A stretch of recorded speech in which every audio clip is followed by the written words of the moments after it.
Want Yeah. if you want to hear more stories, I have more, and they even get more interesting, more scary. Yeah, definitely. I mean, I read somewhere that Muhammad Ali had you kidnapped. What? I started doing my show basically, and he said, "We'll give you $10,000 a week to come to the Middle East and play cards for oil money." I said, "No thanks."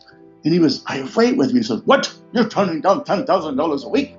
I have a very rare visual condition. It was first documented in 1760 by Charles Bonnet, and it's called Charles Bonnet syndrome. And it's a condition where a person who has lost their sight and should see black or nothing, for some unexplainable reason, still sees colors, patterns, shapes, images. And I'm, as far as anyone knows, the most extreme case on the planet. And then there are other people that are lazy. I think that's one of the worst disabilities of all is laziness or procrastination. My wife and I, we get so irritated when somebody wants to do tomorrow what they can do right now. We are not procrastinators, and to me, I'd rather take my vision, cut the eyes out of my head, rather than procrastination any day of the week. I got to the point, many years later, where I could do 500 push-ups in 12 minutes 9 seconds. I topped out at 340 on the bench press. I could do the splits across 2 chairs, and I could curl more than my body weight. Very few weight lifters can curl their weight. They can military their weight, but there's very few that can curl their own body weight more than their weight. So in 2015, I get a letter from Ripley's. They said, "Oh, you're in the 2015 issue of Ripley's, believe it or not, book of eye-poppin' oddities. And you will receive a certification that you are a certified oddity. You are a certified oddball." So I say, "You might be an oddball, Xavier, but I'm certified, certified, certified."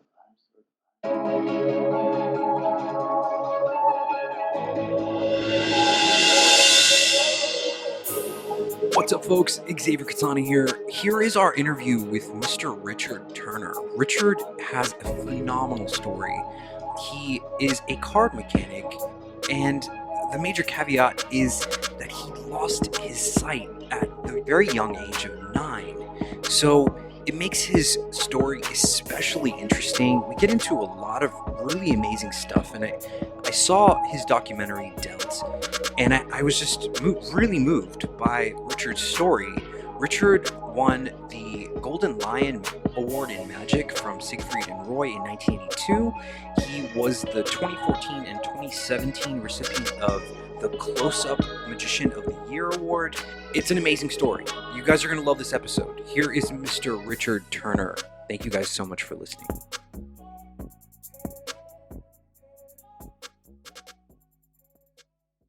The Human Experience is in session. My guest for today is Mr. Richard Turner. Richard, thank you so much for making the time to do this. Welcome to HXP. I am honored to be with you today. So, Richard, you're regarded as one of the best card mechanics in the world. But to many people, they might not know what that is. Can you tell us what a card mechanic is, please? Of course. And the term card mechanic goes back like 50 years before the invention of the automobile. If you go back to the hustlers during the 19th century, they were referred to as mechanics or sharpers. A mechanic is somebody who can fix the outcome of a card game, which is different than the sleights used by magicians to perform card magic. Those techniques are, I'll just say, they're a lot easier to develop, and there's thousands of very good card magicians.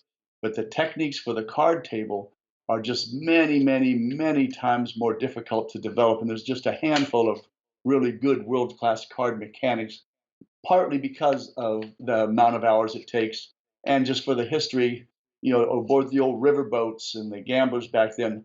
The gamblers, they would spend like half their life developing one or two moves, and that's what they would become known for. Mm-hmm. And I just happened to spend my life learning a whole lot of the moves. Mm-hmm. Yeah, I mean, there's a caveat to this, and there's a big turn in this story, for lack of a better word.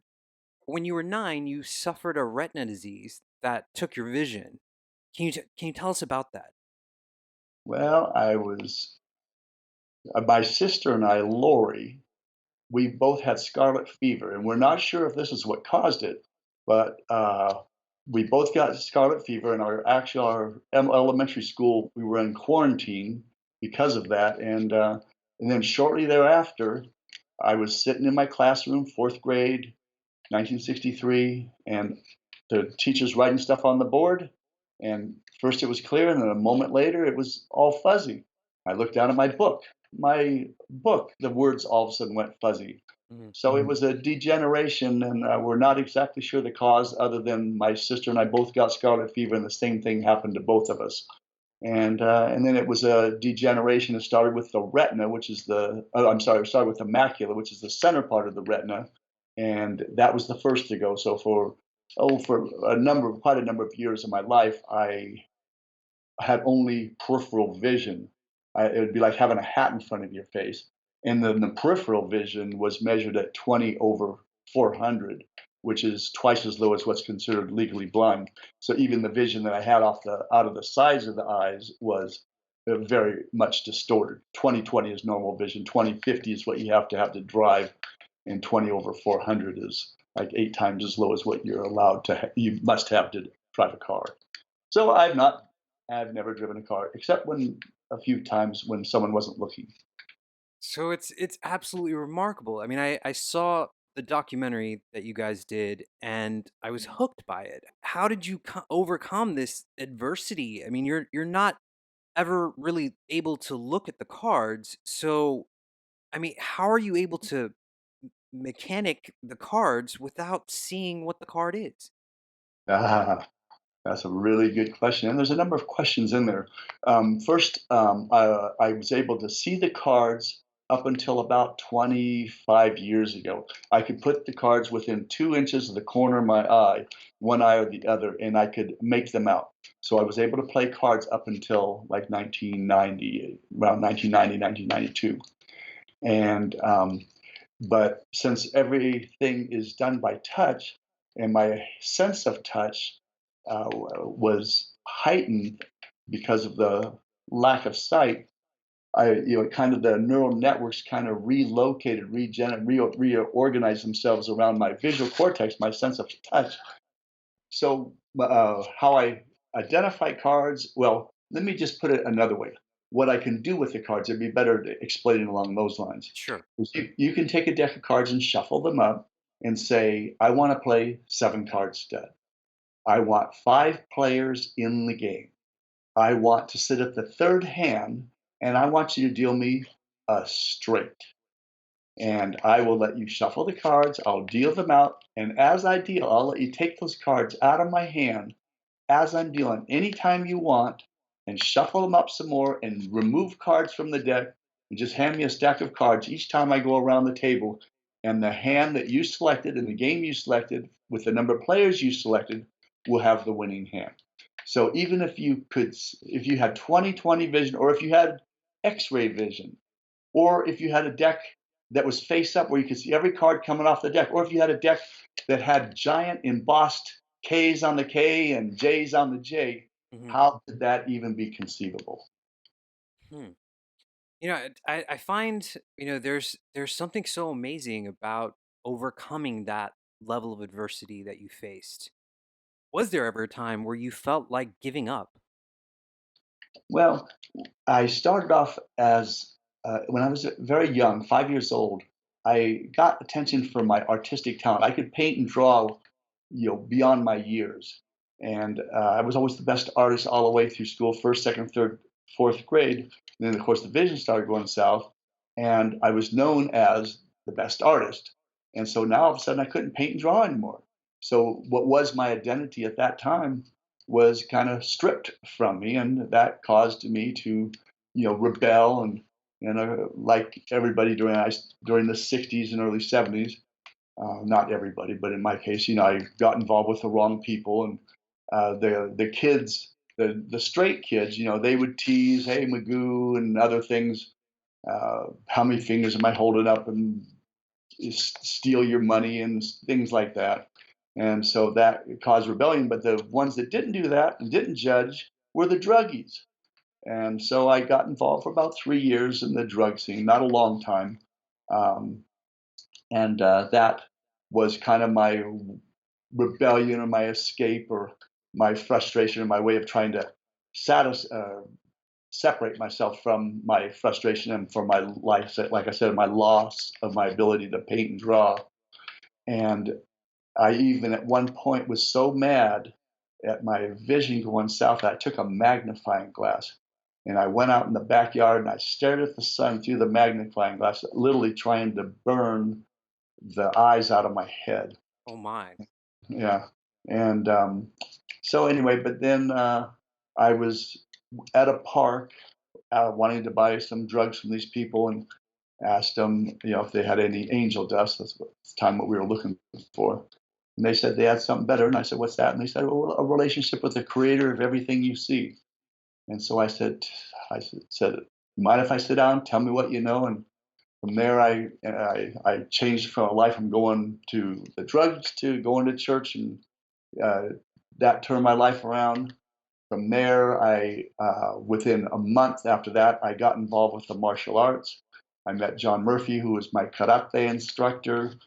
I stopped on February 13th, 1971, is when I met the people in the park. The next month, March 5th, 1971, is when I started karate. And he didn't care if you were blind, deaf, or dumb. He beat everyone equally. And he's the one that kind of laid the foundation that whatever's in front of you, you can fight your way through it. So he's the one that I credit for laying down that initial foundation for me to believe that, you know, the situation is not perfect, is not great, but that we can fight our way through it. And then that also, I got from that, came confidence. I got stronger because my abuse from the years that I was involved with drugs, and I was already a small person. Mhm. That helped build up my strength. And he said, when I first started, the women, the kid, the old ladies were beating me up, and the kids were beating me up. And so he said, you need to put some meat on your bone. And so he got me started lifting weights. I I got to the point, many years later, where I could do 500 push-ups in 12 minutes, 9 seconds. I topped out at 340 on the bench press. I could do the splits across 2 chairs, and I could curl more than my body weight. Very few weight lifters can curl their weight. They can military their weight, but there's very few that can curl their own body weight more than their weight. Anyway, so he turned me into a pretty darn strong guy. And if you look at some of the videos or pictures, you'll see that I was pretty strong. Mhm. And in fact, I was actually very strong. And so that kind of laid the foundation to not look at it as a disability, but as a challenge to overcome. Just like you have a better fighter in front of you, you Sure. figure out how you can out maneuver, like a game of chess, that particular fighter. So, Sure. and he would tell me, don't advertise your weaknesses. Don't let the person in front of you know that all you see is a big blurry blob. Stare them down like you can see them and bulldoze right through them. How old are you now, just for a sense of context here? I'm 64. And you moved into karate when you were how old? 4 months from becoming 17, I was 16 years old. I've been doing that for a long time, and I haven't stopped working out in 47 years and 6 months, I believe. And I could actually put it right down to the day if you wanted me to take the time. I mean, how much of this is, a mental, all of this is really just a manipulation of the mind, right? You're able to feel the cards. I mean, when you run your fingers down the side of the deck of cards, you're able to feel what the number is, right? No, not down the sides. All you're feeling is the edge of the cards. Sure. But I can feel the difference in the thicknesses of cards down to a thousandth of an inch. But that's not quite what you were stating. But that's give you an idea of the touch that I have. And I have been a touch analyst for the United States Playing Card Company, the biggest card maker in the country, for many years because my fingers are able to tell them and give them information that even their most precise measuring devices are not. So Hmm. that's kind of a cool thing. How would you compare your sense of touch now to, pre CBS? Has it changed? Well, let's just define CBS. I have a very rare visual condition. It was first documented in 1760 by Charles Bonnet, and it's called Charles Bonnet syndrome. And it's a condition where a person who has lost their sight and should see black or nothing, for some unexplainable reason, still sees colors, patterns, shapes, images. And I'm, as far as anyone knows, the most extreme case on the planet. The average person with CBS will just have periodic splashes of color or lights flashing, or I see a kaleidoscope of beautiful, vivid colors, patterns, shapes, every subconscious image you can imagine. And the thing is, I don't see these images in the back of the brain like when you're dreaming or imagining. I can look at them. I see them in front of me. I see them in external space in the same way that you see what's in front of you. A visually sighted person will see in front of them. I see in front of me. So I'm actually seeing things. They're obviously not really there. They're obviously projected from my mind. And I was just recently interviewed for a Harvard study on the brain, and Dr. August said that what had happened is my touch networks are looping back around to my neural network. And like when I go into a pool, my eyes will be completely closed, and as I go underwater, all the colors, I'll see the water go up over my head, and they change hues to a darker hue. And then when I come back out, it goes down. I'll see the water passing by my face, and the hues change to a lighter shade. And he said that is because the sense of touch is so refined. That's not quite the word he Hmm. used. My sense of touch is once again looping back to my neural networks, creating a sense of vision. So that's kind of how I see things, and I love the way I see things. I live in a very beautiful world. The thing is, it doesn't matter if it's day or night. You can lock me in a vault with no light source of any kind, and I still see these vivid royal blues and royal reds and yellows and greens and whatever shades they happen to be at the particular time. In the documentary, a deck of cards is by your side pretty much all the time. I mean, you wake up, grab a deck of cards. I mean, you would think there's a waterproof deck of cards that you take in the shower with you. I mean, how much is that repetitive sort of conditioning of your body with the motion of moving the cards and feeling the cards? How much does that connect into your ability to mechanic them, Or manipulate them. Yes. manipulate them? Yeah. And very, very crucial. As we've been sitting here the whole time I've been talking to you, I've been dealing seconds with a deck of cards. That's why I deal a second card out instead of the top card. I put it in the middle of the deck and I deal another one. That particular slide I've done over 100 million times. But what I do is I take a move, like I'll just use the one I'm talking about right now, the second deal. I will break it down to its smallest components and figure out what my fingers need to do.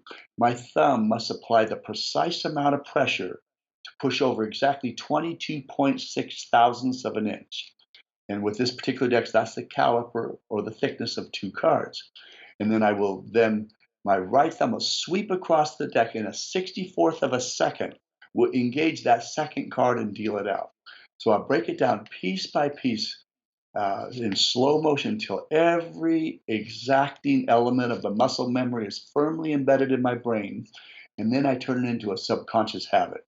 I'm one of those persons that is constantly moving. When I was a kid, they called me Gilligan from Gilligan's Island, or they called me a perpetual motion machine because I never stopped moving. If I was in elementary school today, they would have probably stuffed me full of those drugs that they give some of these poor kids today that I think steals their initiative in a lot of ways. I think there's just too much prescribing going on around there, Hmm. this world. Anyway, and they probably would have done that to me, and that was actually an asset. Um, so that's what I will do with the moves, and so I am constantly honing and practicing the moves. And I put in like an average of 10 to 20 hours a day, and I sustained that 7 days a week for 26 years straight. And then when my son Ace of Spades was born, when I was 41, so I was responsible for having to feed him part of the time, and so I'm holding him, and I couldn't practice because he would slobber all over my cards, and so I had to reduce some of the practicing. And then about 3 years, that was 95. And in 1998, I got my first talking computer. My sister Lori, I call her my genius sister because she is a genius. She's brilliant, and she was way ahead of me in the adaptive technology, talking computers and all the wonderful stuff that's out there now. But when it was first started, she always had the best and the latest, and she kept telling me, "You got to get a talking computer. You got to get JAWS on your computer." So I finally got one in 1998, and that because I had to have my fingers on the keyboard, I couldn't practice. So my office is set up. We have two computers in front of me here. I have my Mac and I have my PC, and all I do is just spin this chair around, and I'm at my poker table. And that way, so when I'm in between working on some kind of thing, checking emails or whatever, if someone calls, I can instantly turn around and go back to practicing. You invented an acronym, DELT, is something that you talk about with regards to life and outlook, in regards to everyone being being dealt a certain hand in life. What is the meaning of DELT? Well, I have a program that I do. I love speaking to companies now, and I actually had to be drugged into it. My wife, who is a had a degree in speech communication and English literature, would tell me, "Speaking, people want to hear what you have to say," and I'm sitting there going, "I can perform, but man, speaking in front of people." Anyway, so that was one of the things that I had to get over, and people keep wanting me to talk, and I'm going, why do they even want to hear me? Why are people wanting to listen to me? But they listen. And so now I do a lot of speaking, and I have a program I call Winning with the Hand You've Been Dealt, DEALT, and DELT is an acronym. D stands for dreams. Our dreams fuel the fire in our belly. E stands for excellence. What opens doors is becoming an expert achieving a state of excellence. A stands for analysis. We have to analyze our obstacles, analyze our assets. L stands for loyalty. We must be loyal to our company, colleagues, customers, values such as honesty and integrity. And T stands for tenacity. And it's tenacity that breaks down the barriers that stand between us and our dream. And I kind of give my personal examples in each of those areas, relating, the tenacity it took to fight 10 men in a row when I earned my first degree black belt. I had to fight 10 men in a row, and that took an obsessive amount of tenacity. As did it did to learn and develop all the things that I've done with the cards. That word, obsession, is that something that you would describe yourself as? Well, I call myself the poster boy for obsessive compulsive behavior, and out of it. Yeah, oh, it's almost over. It's a running joke in our family. If I see a shirt I like, I have to buy a dozen of them. If I find whatever, she says, you are just, I'm obsessed about whatever's going on at the moment. And I'm enjoying whatever that happens to be. And if I'm visiting with you, I'm talking with you, whatever's going on at the moment, at the top of my list, and I have to say I'm obsessed about it. And my whole life has been very, very wonderful and full of blessings, and I have been extremely blessed. So, with a wonderful wife, we've been together 28 years, and my son, who just graduated from Trinity and has a new job with a very fine company, and he's been my traveling partner for all my, ever since he was born, as has been my wife. But anyway, there you have it. I'm just astounded by your ability to overcome all the challenges that you've been, dealt by life. And I think we all go through those things, right? We all have something that is challenging us in our lives, and it's kind of up to us if we overcome them or not. I say everybody has challenges. Every single person out there has something that they're dealing with. Maybe they were assaulted as a kid. I was doing a program with one of the people that are working with our film. They're using it actually to help change the lives of people. And we did one recently. We're getting ready to do another one in New York where people watch the film.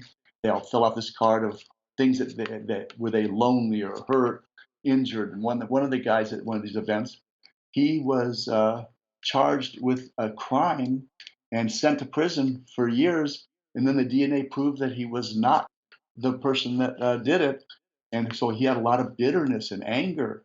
And another lady was talking about how she was sexually assaulted as a kid. And then so those are extreme, very tragic cases.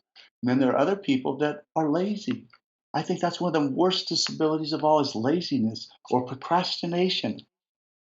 My wife and I, we are so we get so irritated when when somebody wants to do tomorrow what they can do right now.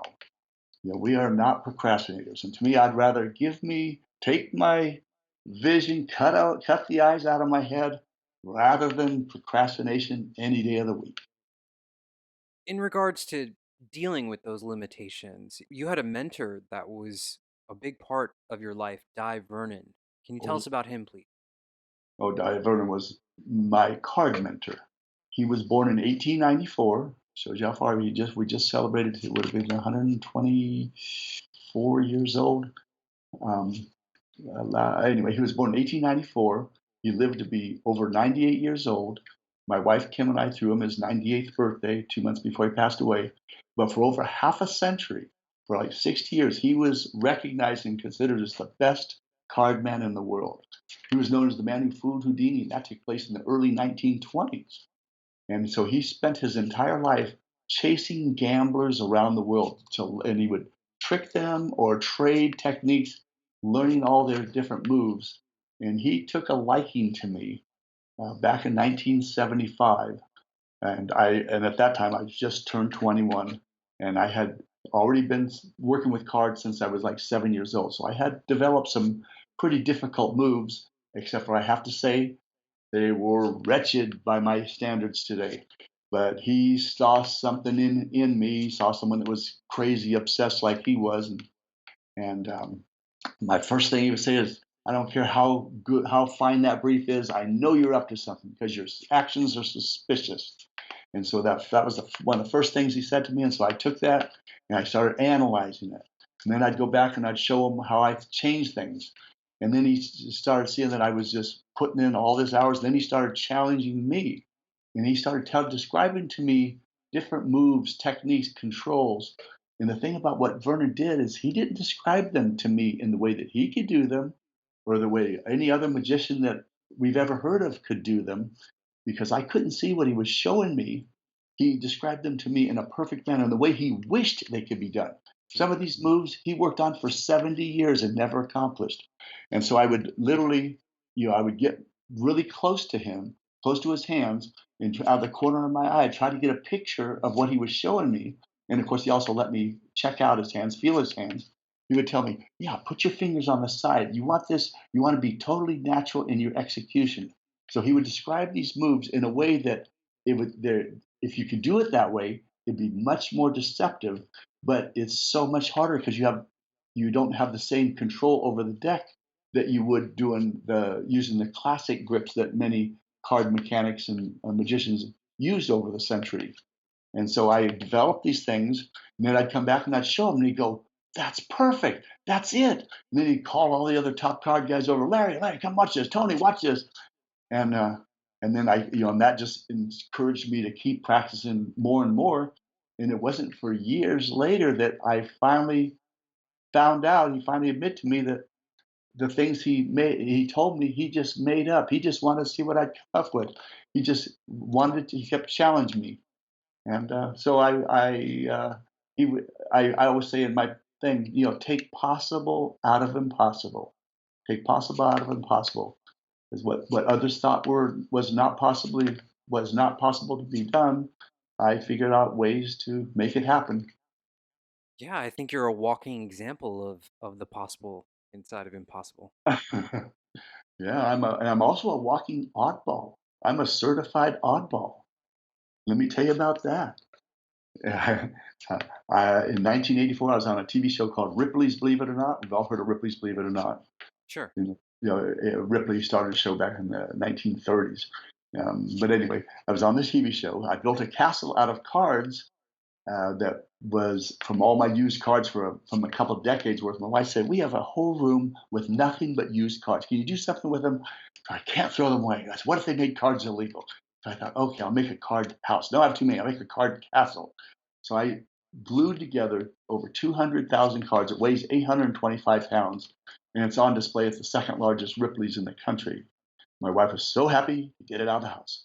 Anyway, so in 2015, I get a letter from Ripley's. They said, "Oh, you're in the 2015 issue of Ripley's Believe It or Not Book of Eye-Poppin' Oddities, and you will receive a certification that you are a certified oddity. You are a certified oddball." So I say, "You might be an oddball, Xavier, but I'm certified." Okay. You talk about all these hours that you put into what you're doing with the manipulation of the cards. How many hours per day of practice are you actually putting in? Well, for years, like I said, I averaged 14 hours. 14 was my average day of practice. The only time I was not practicing is when I was training, working out or training. And even then, I had cards strategically placed, or if I was at a gym, I would have them, right next to whatever I was working on, and I'd grab them, do a few reps, and then do a few deals, and then or try to hustle someone in a card game at the gym, which I did over years and years back. Um, so I averaged 14 hours a day. A low day would be 10 hours. There would be times when I'd get up at 6 and not go to bed till 3, where I practiced like 20, 21 hours in a day. That was not all that common, but there were days that I literally had the cards going 20 hours in a day. Now, because of the computer and having to answer emails and things like that, I get 3 hours minimum to average. 3 to 10 hours a day is what I'm putting in now. Maybe there's sometimes I get a 12 or 14 hour day when I'm on the road and away from my office. But I still put in at least 3 hours. I love sitting with my wife in the evening. We'll bring up Netflix, and go watch some past series that we will be binge watching. And the only reason why I'm doing is because it's uninterrupted practice time. Mm. I'm Mhm. going to the movies for the same reason. What's a blind guy going to a movie for? Well, because it's uninterrupted practice time. I can visualize in my head. I can see my mind instantly creates pictures in front of me of what I'm hearing. So I'll get an idea of what's going on with the film, but really what I'm doing is getting uninterrupted time with the cards. Thank you guys so much for listening to this episode. We are going to take a small break for a message from our sponsors.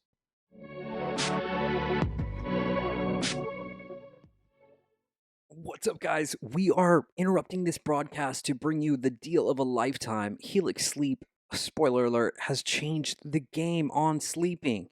So let's talk a little bit about sleep. Sleep is a basic human need, like eating, drinking, and breathing. Like these other needs, sleeping is a vital part of the foundation for good health and well being throughout your lifetime. This is where Helix mattresses comes in. Helix has built a sleep quiz that takes 2 minutes of your time to complete. They use the answers to match your body type and sleep preferences to the perfect mattress. Whether you're a side sleeper, hot sleeper, you like a plush bed or a firm bed, with Helix, there's no more guessing or confusion. Just go to helixsleep.com/HXP, take their 2 minute sleep quiz, and they'll match you to a mattress that will give you the best sleep of your life. They have a 10-year warranty, and you get to try it out for 100 nights absolutely risk free. Right now, Helix is offering up to $125 off of all mattress orders. That's right.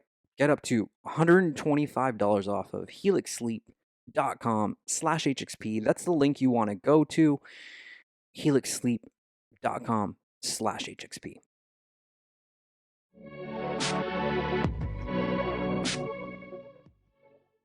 a discipline is so important to this whole story. I mean, your story and excelling at anything. So, how much would you say is this just downright discipline? Well, the thing is, I don't have to discipline myself. It's the other way around. I can't stop disciplining myself. I have a strange kind of makeup, and where, example, I'm at church, and someone brings up that I was distracting people by practicing with my cards. And so one time I thought, okay, I had to put them down during that hour. And my wife, Kim, says, "You're shaking. Why are you shaking?" It's because for the first time I didn't have cards in my hand. Mm. And so then I took the donation envelopes and I put them in my hand, and that worked. So, but then I solved the whole problem by, as I said, I worked with the United States Playing Card Company as their analyst. I had them give me some decks that have no printing on either side. They're just blank pieces of paper, but they're regular playing cards, but they have nothing on either side. So I call those my church cards, and my wife even keeps some in her Bible case that she has her Bible in. I just pull them out, or I have my ones that I take that I have just for that purpose. And then I have other ones for when I'm in the ocean. I was out in Costa Rica with my brother Mike, and he was a champion surfer, and we were filming some scenes for the Delt movie, and we're me surfing, and I'm a lousy surfer. I have spectacular crashes, and then when we were done with all the whole thing and all the camera and everything, when we get out of there, and all of a sudden my brother sees my swimsuit, and he goes, "What's that in your back pocket?" And oh, those are my waterproof cards. So I mean, how many card decks do you have? How many packs do you have back there? I have in the house, I have tens of thousands in the house, but in the warehouse with my friend John Walton, we're down to about maybe 100,000 decks. But I have enough. Jeez. Yeah, I made enough to last me for my life, and my friends who wanted really good quality cards. So um, yeah, I do have a lot of decks. I have different kinds. The best made card is the B92. They started making them in 1892. That's what the 92 stands for. And the most recognized pack of cards is the bicycle rider back. They started making those in the 1880s, and that's probably the most recognized label in the world is a bicycle deck. But they're all made by one company, U.S. Playing Card Company. So this is interesting. I thought when I read this, as your skills became more widely known, you received some offers from the criminal world. I mean, but you were wary about being 100% used. I mean, what is this about? Tell us more about that. Well, that is true. It started in the early 80s. I was on a TV show called That's Incredible with John Davidson, Fran Tarkenton, and I think it's Kathy Lee Crosby. Except she broke her leg playing football the day before I was to film in studio with her. But she did come up and say, "Hey, I'm in a full body cast, but I want to say hi." Anyway, um, and that show at that time there was only three networks: ABC, NBC, CBS, and so it was seen in the United States by like 60 million people, and then it went to 125 countries immediately. So it was seen all over the world, and from that came the mob.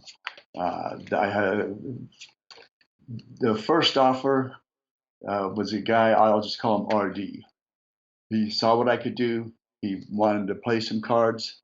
So we sat down to play, and I showed him how I could take his money. He could shuffle and cut, and then he goes, "You're holding out on me."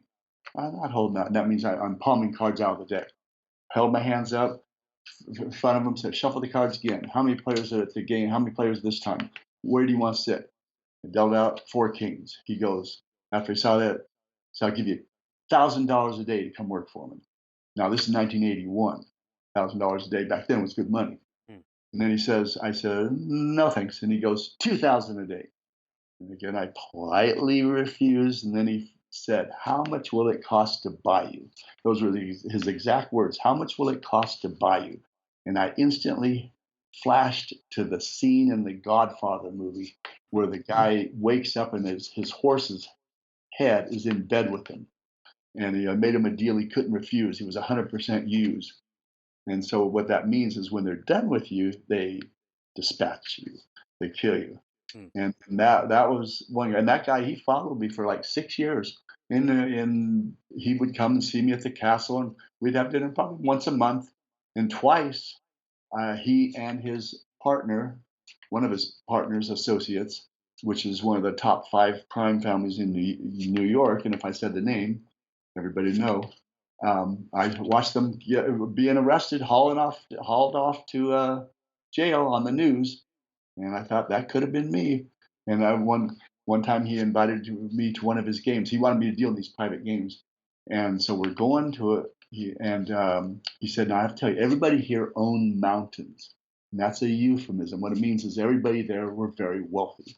And the driveway, in the place we went to, the guy literally owned the mountain. The driveway was probably a mile and a half long. Came to a guardhouse. It was a 2-story guardhouse, and we passed through that, walked inside, went into these rooms, into this big not big empty, big open room, and there was crap tables, blackjack tables. There were nude dancing girls. There was cocaine piled on a table. There was open bar, and everybody it was all cash. Minimum bet was $100. Everybody were walking around with fistfuls of $100 bills, playing the different games. And he wanted me to be one of the dealers because he said I can do by myself what it took 4 of his mechanics to do. Mm-hmm. And so I decided to see what the artifice his mechanics were using. So I'm standing behind this table, and the guy sitting there playing turns around and he goes, "Hey, Richard, it's me, Joey. You been to my place in La Costa?" And back then, La Costa is a beach town between San Diego and LA where the mobsters had their beach homes. And he had propositioned me, sometime within the year before to come work for him. He goes, "Yeah, you're not playing here now, are you?" I said, No, Joey. I'm just a guest like you are. He goes, "But the Richard's playing, Joey's leaving."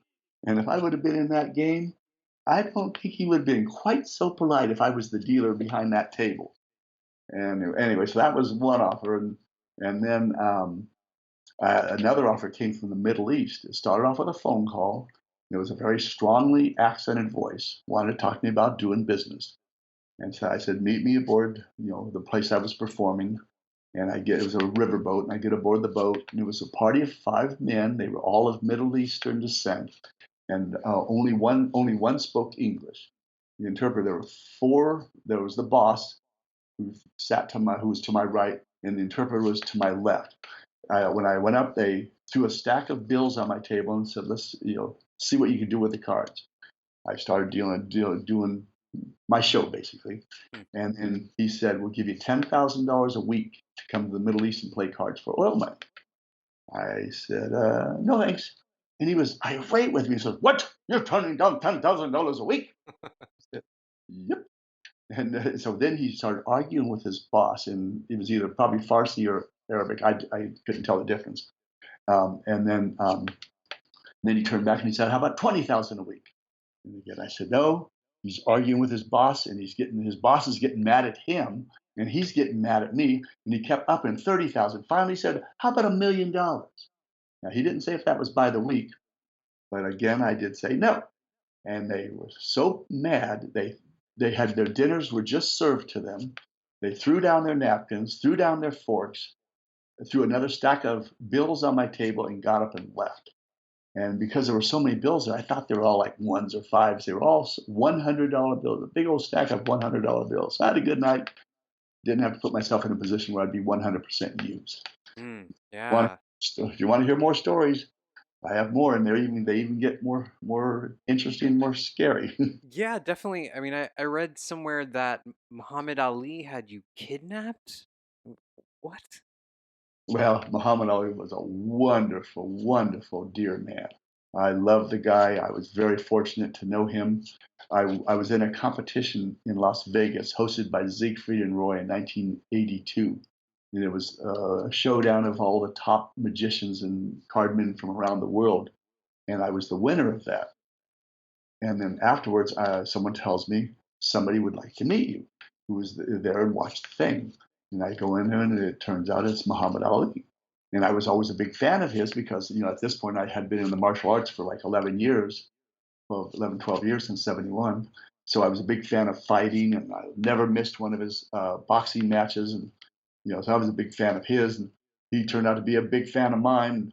And we started hanging out together, went to shows together, and I can tell you some fun stories with Ali. But the kidnapping one was, I was. This is another time, another year.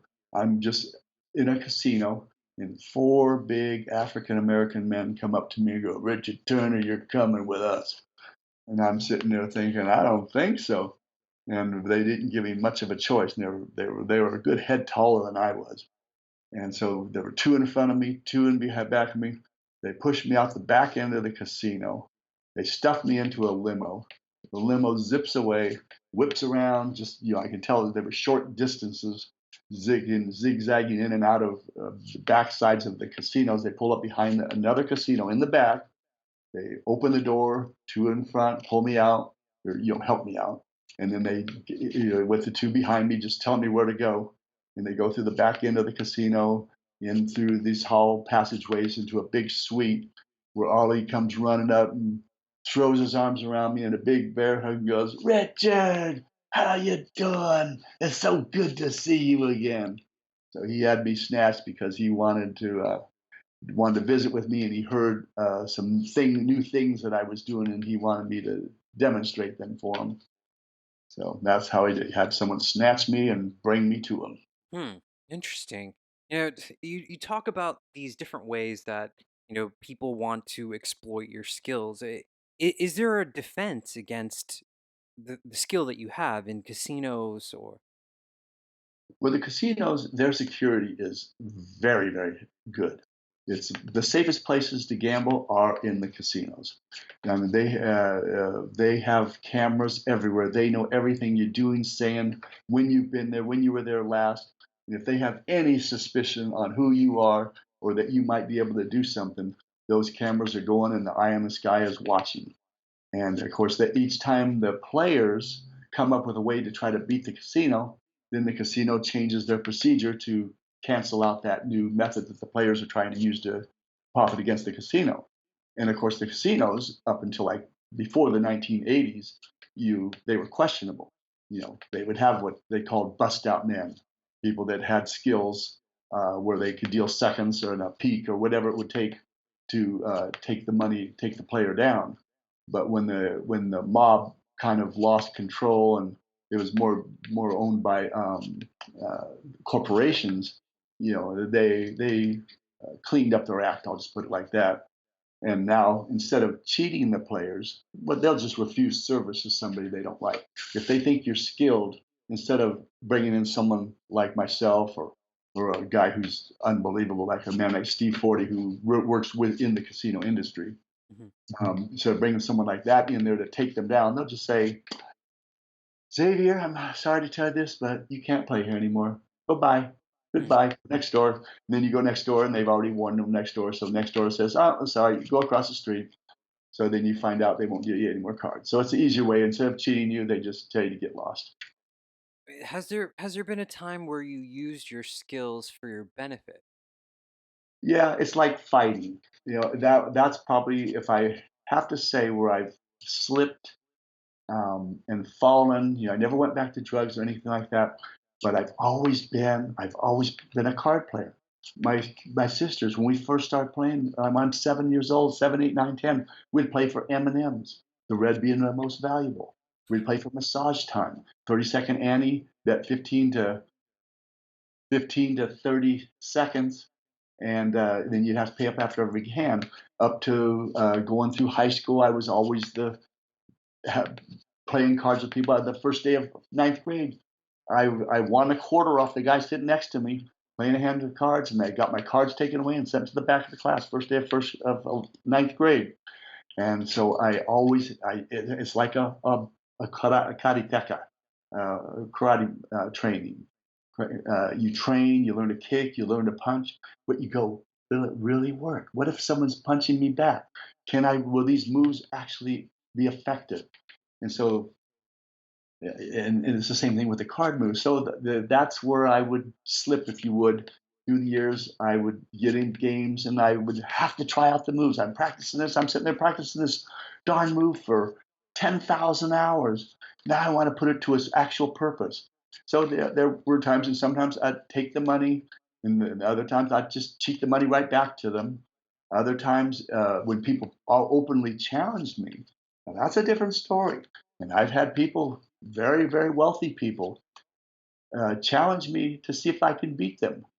One time, a guy wanted to just cut high card for the pot, and we kept cutting and cutting and cutting. We cut over a dozen times before he finally surrendered. And if you know how money works, when you double the double the double the double, and that was fun for me. Another time, the CEO of not a Fortune 500 company, not a Fortune 50, probably not Fortune 50. I won't say the name, but he invited me to Martha's Vineyard, and he said, "You can join our game under these conditions. We know how tricky you are with those little fingers of yours. So when it's your deal, one of us at the table, we shuffle, the deck is laid on the table, and you have to deal those cards from off the table."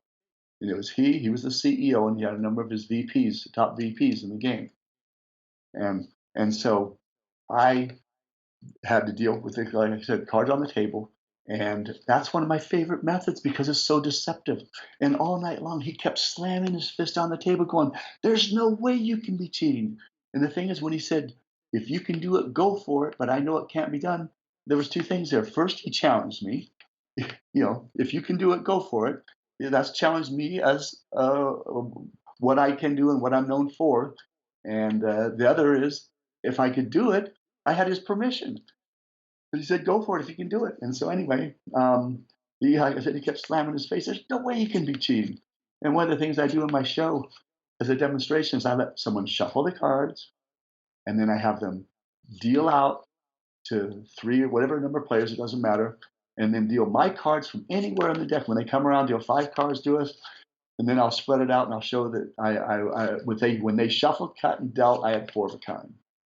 I had the winning hand. And so to have done it under the conditions he set forth was even easier. Hmm. But anyway, that's one example. But there's other times, and there was one time a guy pulled a gun on me. He was from Wyoming. He said, "I've heard about you gamblers here in Texas. You're all a bunch of sissies. I'm from Wyoming. You and I are gonna play a little heads up poker." That's exactly how he talked. And he was some Wyoming cowboy. And so he was obviously challenging me, obviously knew who I was. And so we sat down and we're sitting there playing, and we got some chips from the casino at this particular place. It was a faux casino, but they had gambling there. And anyway, we borrowed the chips, and we were just buying it $300 at a time. And within 5 minutes, I had his $300. Bought it another $300, and within 5 minutes, I had that. And then finally, he pulled a gun, slapped me across the nose with the barrel twice, so I knew what was going on. And then Yikes. he held it under the table and said, "Keep dealing." And and at that point, I'm going, "Okay." And now and as soon as I said, "I gotta go," and he said, "Don't you move." And anyway, so then I just made sure everything was clean and pretty, and the money just pretty much stayed where it was because it was just at that point became pretty much a dead even game. And then finally, one of the managers of the place who I knew walked within about 4 feet of him, and I moved over to him. The guy was do something when someone stand there.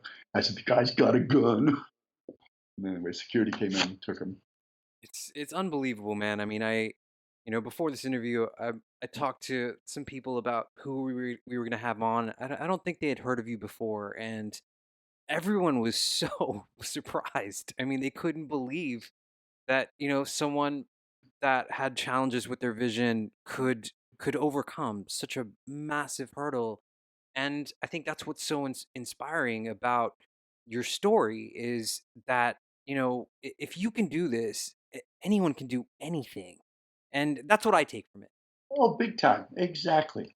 You just got to decide A to C. Don't let anything get in your way. Just go whatever your objective or A to Z. Don't let the B, C, D get in your way. Focus on it. Determine what you want. See it. Visualize it in your head. And then don't turn left or turn right. And don't anyone that says that you can't do it or that can't be done. Just look at that as one of the fun obstacles to overcome in the process. I think that's what's so inspiring about what you do is that you're showing people that you can really overcome anything that you put your mind to. Yeah, and of course, even then, my whole I've been a performer for over 40 years, and I've performed all over the world. And I've been seen on media and different things in over 200 countries. And by since I did this some special for China, by over 1 billion people now. And and the thing is, the vision part of it has only been the past 25 years that I mentioned it.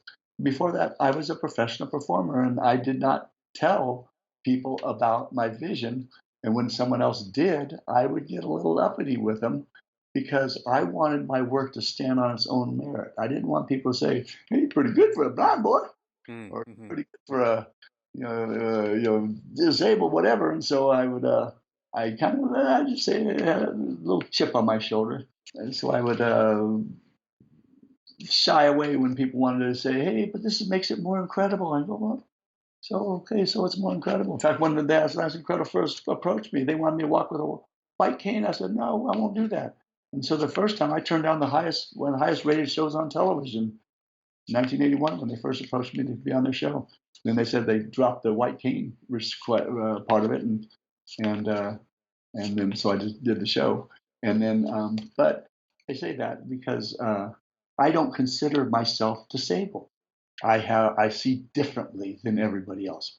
We all, like I said, have our challenges. If it's laziness, if you were assaulted, if you were thrown in prison, or if you had your eyes gouged out, we all have something that we have to deal with, and that just makes life more interesting and more fun.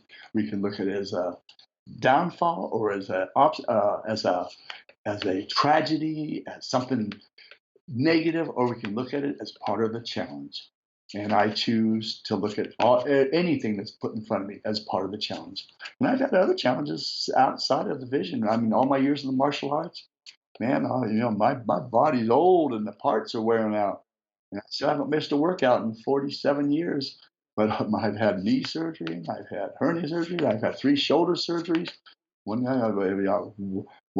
particular fight, I won the match, but I lost the war because it ripped my shoulder apart, and other things. And so, and I just come out of the hospital. I get out of the hospital at noon on Friday. I'd be back in the gym against the doctor's orders, and of course now the doctors can't hear this. And I'd be right back in the gym working out the other. Say I had surgery on my shoulder, I'd work out the other 3 quarters of the body, and I would recover in a fraction of the time. They were always totally astounded how fast I would be back behind the deck or back fully working out, and that's because the same blood that is going through your body. I'm working out 3 quarters of the body where that body was in a cast or injured or taped up or whatever. They did say the body's blood's still going through that area. And it just somehow accelerated the healing process. It flush out the swelling. One time, I know I'm getting off on lot of tangents for you. Sorry about that. I had I've had 7 hand surgeries. My hands are my living. People say, "Why are you fighting? You're hurting your hands?" So I've had 7 hand surgeries. After one of them, my hand was as big as my foot, and I went in. My wife, my beautiful wife Kim, and I, we worked out for 150 minutes without taking a breath. That's 2 hours and 2.5 hour workout, 2.5 hour workout. The swelling in my hand went down. I thought it went down 50% from that one workout. And I went back to the therapist. I said, "Look," and I had just been in there that day. And they measure your swelling every time. She goes, "It didn't go down 50%. It went down 60% in a 24-hour period." It was just because of that uh, doing what the doctors are afraid to have you do because they're afraid of lawyers. And that's get back in the game. And I'm not encouraging people to go against their doctors. I'm stubborn and I did that, but I'm not encouraging others to do that. Listen to your doctor because I don't want to be sued. It's been bad advice, but I was not one that listened to doctors. I'll just say that. That was me. Yeah, I mean, it's inspiring. I mean, we really have to know when to push forward, right? I mean, it's important to understand our limits and then push a little bit past them. Yes. And then when you start pushing, then accelerate it. And so people say, "Oh man, I need to lose weight or something." Start off easy. I tell people, okay, just walk 3 houses down and walk back. 5 minutes. Do something that is so easy you can't not do it. And you just walk down the distance of 3 houses. Then the next day, walk down 4 houses. Then the next day, jog down the distance of one of the houses, then walk. And then just slowly, and then what happens is you create a habit, and your body becomes addicted to that habit. Your body, the endorphins and the different things that are in our miraculously made brain, start excreting, and that creates a desire to do it. And then eventually, it almost becomes where if you're not able to do it, you're going, I'm going to go nuts if I don't have a chance to get in that gym and work out, or I'm going to go nuts if I don't get that deck of cards back in my hand. Richard, this has been amazing, man. I really appreciate it. I know we had been planning this for a couple months now. Where can people find your work? Is there a website that they can go to order the documentary, to watch the documentary? Oh yes, the documentary is called Dealt, DEALT, as in Delta Handed Cards.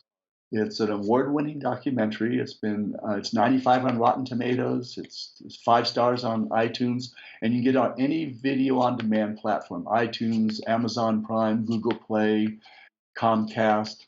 It's on Hulu, and the international distribution. October is being released internationally around the world. But you can find it all over. Just Google deltmovie.com is one of the websites, and my website for when people want to book for speaking engagements or shows, richardturner52.com. Richard Turner, my name, how many cards in deck, 52.com.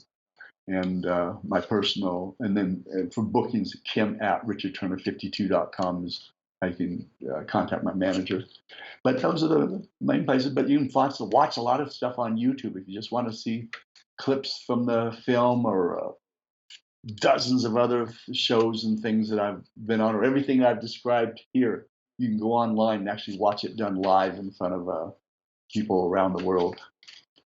Perfect. Guys, my guest, his name is Richard Turner. The documentary is called Dealt. Go pick it up. It's an amazing watch. We are going to get out of here. Thank you so much for listening. You will hear from us next week.